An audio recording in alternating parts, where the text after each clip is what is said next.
Mga munting kwento. Kwento sa tunay na buhay at mga kathang-isip lamang na mapupulutan ng magagandang aral.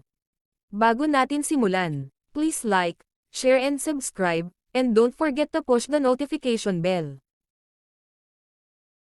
Ang kwento natin ngayon ay tungkol sa sinungaling at magnanakaw. Ang kwento ng sinungaling at magnanakaw ay isang klasikong alamat o kwento ng kabutihan at kasamaan na karaniwang may aral sa dulo. Narito ang isang halimbawa ng kwentong ito. Sa isang malalayong baryo, may dalawang magkaibigan na si Juan, ang sinungaling, at si Pedro, ang magnanakaw. Palagi silang magkasama, ngunit magkaibang uri ng tao. Si Juan ay kilala sa pagiging matalino at magaling magtago ng katotohanan, samantalang si Pedro naman ay isang kilalang magnanakaw na palaging nahuhuli sa kanyang mga gawain. Isang araw, nagpasya ang dalawa na maglakbay patungong bundok upang maghanap ng kayamanang nakatago sa isang kuweba. Habang sila'y naglalakad, napagkasundoan nilang magtakda ng isang patakaran na hindi pwedeng magsinungaling o magtangkang magnakaw sa isa't isa upang magtagumpay sa kanilang misyon.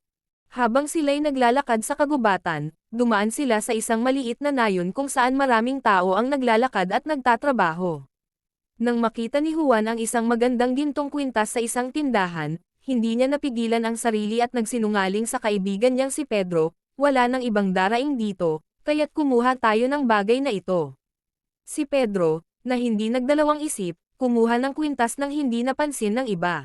Nang magtuloy sila sa bundok, naramdaman nila ang hirap ng pag-akyat. Habang nahirapan, nagsimulang magtampo si Pedro kay Juan at inisip niyang hindi tama ang nangyari, kaya't nagdesisyon siyang magtaksil at kunin ang lahat ng yaman na maaari nilang makuha sa kuweba nang hindi ito alam ni Juan. Sa kabila ng lahat, nakarating sila sa kuweba at doon nila nahanap ang isang napakabigat na kahon ng mga hiyas. Nang magsimulang maghalongkat si Pedro ng mga yaman, bigla siyang nahulog sa isang malaking bitek sa lupa. Si Juan, na naiwang mag-isa, natutunan ang kanyang pagkakamali, ang kasinungalingan at ang pagkakaroon ng kasakiman ay nagdudulot lamang ng kapahamakan. Pinili niyang tulungan ang kanyang kaibigan, at sa kanilang pagtutulungan, nakalabas sila mula sa bitek at nakabalik sa kanilang bayan. Pagkatapos nilang makalabas mula sa bitek sa kuweba, nagpatuloy ang magkaibigan sa kanilang paglalakbay pauwi. Ngunit pareho nilang naramdaman ang hirap ng kanilang mga pagkakamali. Si Pedro, na magnanakaw, ay nagsimulang mag-isip kung ano ang mga naging dahilan ng kanyang mga pagkakasala, at si Juan, na sinungaling, ay napagtanto na ang kanyang mga kasinungalingan ay nagdulot lamang ng problema at pagdududa sa kanyang kaibigan. Habang naglalakad pauwi, nag-usap sila tungkol sa kanilang mga karanasan. Si Juan, na may kabiguan sa sarili, ay nagsabi, "Pedro, natutunan ko na hindi pwedeng magsinungaling sa kahit kanino, kahit na sa pinakamalapit mong kaibigan. Ang mga kasinungalingan ay parang apoy, ang minsan na nag-alab ay mahirap patayin." Si Pedro naman ay sumagot, "Tama ka, Juan. Ang pagiging magnanakaw ay hindi magdudulot ng tunay na kasiyahan. Ngayon ko lang napagtanto na mas mahalaga ang magtrabaho ng tapat at magsimula mula sa wala kaysa maghanap ng madaling yaman sa maling paraan."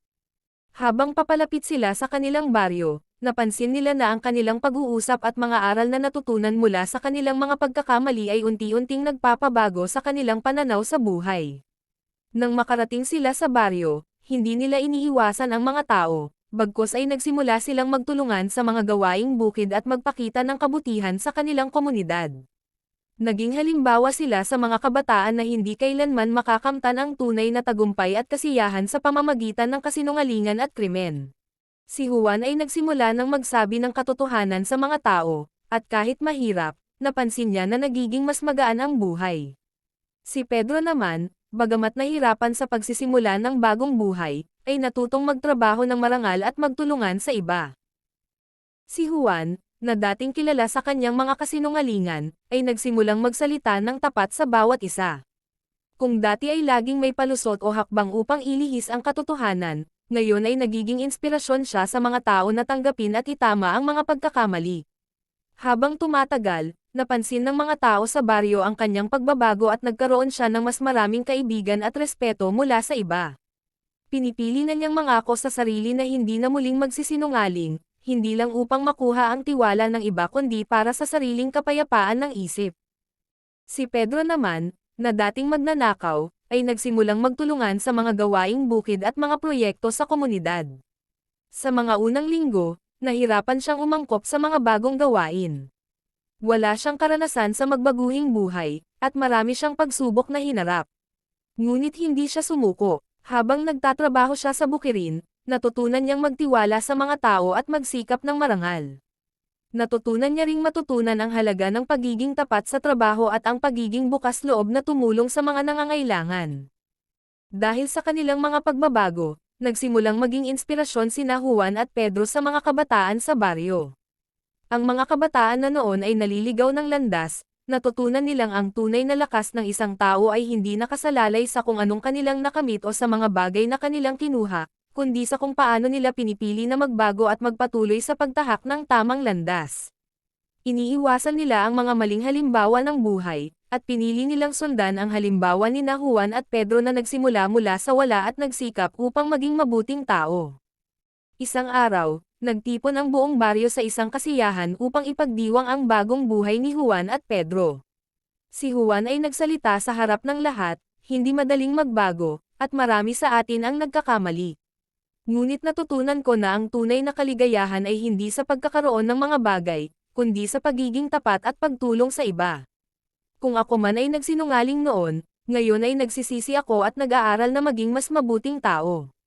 Si Pedro, na dating magnanakaw, ay pinili ring magbago at magsikap ng marangal. Ang mga pagsubok na ito ay naging daan upang matutunan namin na mas mahalaga ang maging tapat at magsikap kaysa mangurong o magnakaw. Si Pedro, na matagal ng tahimik, ay nagsabi, ang buhay ko noon ay puno ng maling desisyon, ngunit natutunan ko na walang tunay na kaligayahan sa pagnanakaw. Ang tunay na yaman ay ang pagkakaroon ng puso na handang magbigay, magtulungan, at magpakita ng malasakit sa iba.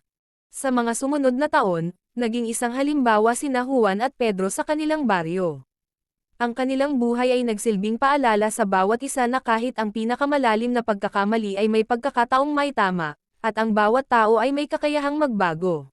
Si Juan, na noon ay palaging nagtatago ng katotohanan, ay naging tapat at bukas sa lahat.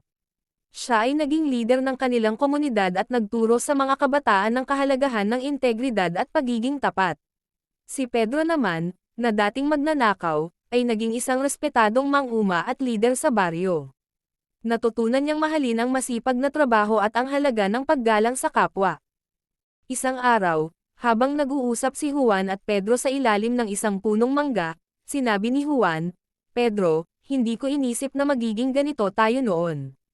Pero natutunan ko na ang pinakamahalagang bagay sa buhay ay ang pagiging tapat at marangal. Kung hindi tayo nagbago, baka hindi natin nahanap ang tunay na kaligayahan." Sumagot si Pedro, "Tama ka, Juan. Dati akala ko ang buhay ay tungkol sa mabilis na yaman, ngunit ngayon, ang buhay ay mas magaan at mas masaya kapag tinatahak mo ang tamang landas. Ang pagtulong sa iba, kahit sa maliliit na bagay, ay mas mahalaga kaysa sa anumang kayamanan." Habang nagsisilbing inspirasyon sila sa kanilang komunidad, nagsimula ang ibang tao na magbago din. Ang mga kabataan, na dati ay natutokso sa masamang gawain, ay nagsimulang magtulungan at mag-aral ng mabuti, dahil nakita nila ang halimbawa ni Juan at Pedro. Ang kwento ng sinungaling at magnanakaw ay nagtatapos na may malalim na mensahe, hindi kailanman huli ang lahat upang magbago. Kahit gaano man kalayo ang ating narating sa paggawa ng mali, may pagkakataon pa rin na magbalik loob at itama ang ating mga pagkakamali. Ang pinakamahalaga ay ang pagkakaroon ng malasakit sa iba, ang pagiging tapat, at ang pagtulong sa komunidad upang magtagumpay bilang isang buong buo at mabuting tao. Nagsilbing inspirasyon sina Juan at Pedro na, sa kabila ng kanilang mga nakaraan, ay nagkaroon ng pagkakataong magbago at magtulungan upang maging mabuting halimbawa sa iba. Sa katapusan ng kwento, ang mga tao sa baryo ay natutong tanggapin at magpatawad, at sila ay nagsanib puwersa upang magtulungan at magtagumpay ng magkasama. Sa pagtatapos ng kanilang kwento, naging isang simbolo ng pagbabago at pag-asa sina Juan at Pedro.